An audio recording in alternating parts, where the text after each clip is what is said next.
پہلا سوال میرا یہ ہے کہ جو آج کل ہمارے ملک میں جو جنسی زیادتیوں کا جو سلسلہ بچے اور بچیوں، معصوم اور کم سن بچے بچیوں سے جو سلسلہ شروع ہوا ہے، اس سلسلے میں آپ نے اور آپ کی ٹیم نے کوئی اقدامات کیے ہیں؟ اور اگر وہ اقدامات کیے ہیں تو آپ ان سے مطمئن ہیں؟ اور اگر مطمئن ہیں تو ہم نے پھر ابھی تک بطور مسلمان حکمران اور ریاست مدینہ کے جو سلسلہ ہم نے شروع کیا ہے اس میں ہم نے سریعام لٹکتا ہوا کیوں نہیں دیکھا؟ کیونکہ اس طرح کے گناہ اور جرم کے مرتکب کسی کو بھی رعایت کوئی رعایت کا مستحق نہیں ہے۔ ارشد، یہ آپ نے وہ بات کی ہے جو مجھے ایک چند ان چیزوں میں سے جو بہت تکلیف دیتی ہے۔ دیکھیں، اس وقت جو بچوں کے خلاف کرائم ہے اور جو خواتین کے جو ریپ ہے اس وقت، یہ جو اخباروں میں رپورٹ ہوتی ہے، یہ بہت 1% بھی نہیں ہے۔ یہ معاشرے کے اندر بہت تیزی سے پھیل چکی ہے چیز۔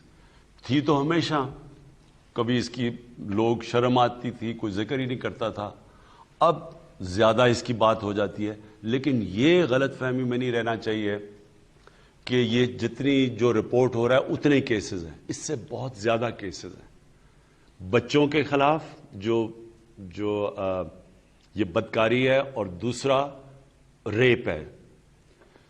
اور میں اس کے لیے پھر سے ایک چیز کہنا چاہتا ہوں، جس طرح کرپشن صرف قانون بنانے سے نہیں ختم ہوتی، اس طرح یہ بھی ہم نے قانون تو بڑا سخت بنایا ہے۔ ریپ آرڈیننس جو ہم لے کے آئے ہیں بڑا سخت ہے آرڈیننس بچوں کے لیے، بچوں کے خلاف بھی جو بدکاری اور جو ریپ ہے تو بہت سخت، لیکن یہ اکیلا نہیں مقابلہ کرے گا، اس میں پورا معاشرہ مل کے لڑے گا۔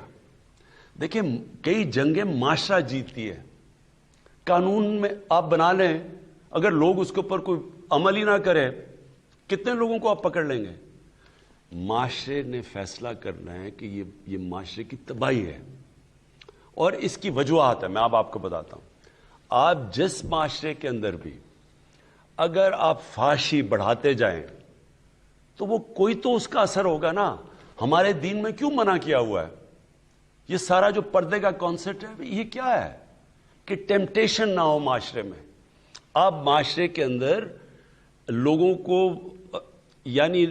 ہر انسان کے اندر وہ ہوتی نہیں ہے، طاقت نہیں ہوتی، ول پاور نہیں ہوتا۔ آپ اگر معاشرے کے اندر جتنی بڑھاتے جائیں گے فحاشی، اور آپ اس کی احتیاط نہیں کریں گے، اس کے اثرات ہیں۔ میں جب 18 سال کا پہلی دفعہ برطانیہ گیا تو وہ معاشرہ ایسا نہیں تھا جو بن گیا بعد میں۔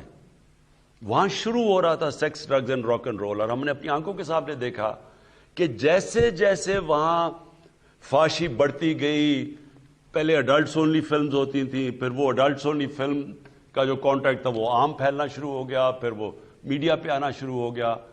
تو ہوا اس سے کیا؟ اس کا ڈائریکٹ امپیکٹ پڑا ان کی فیملی سسٹم پہ۔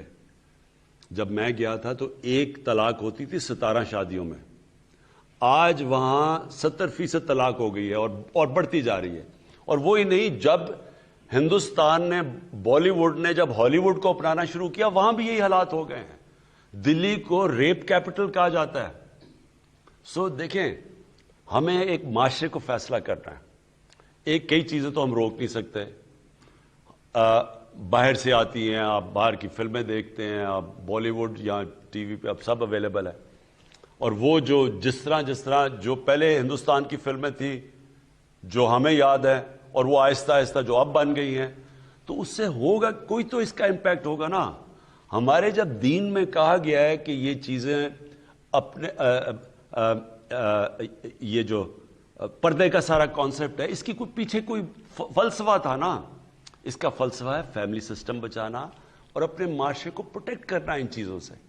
اب ہمیں ایز اے معاشرے جس میں ہمارے فلم میکرز ہیں، جس میں ہمارے ٹی وی کے اوپر لوگ بیٹھے ہیں، اور سب سے بڑا ڈیمیج موبائل فون اس وقت کر رہا ہے بچوں کو، ان بچوں کو وہ مٹیریل اب اویلیبل ہے موبائل فون پہ جو انسانی تاریخ پہ نہیں تھا۔ سو اس کے لیے ہمیں سارے ایک ہولسٹک اپروچ کی ضرورت ہے۔ میں یہ جو سارا ایک ترکی کا ڈرامہ لے کے آیا،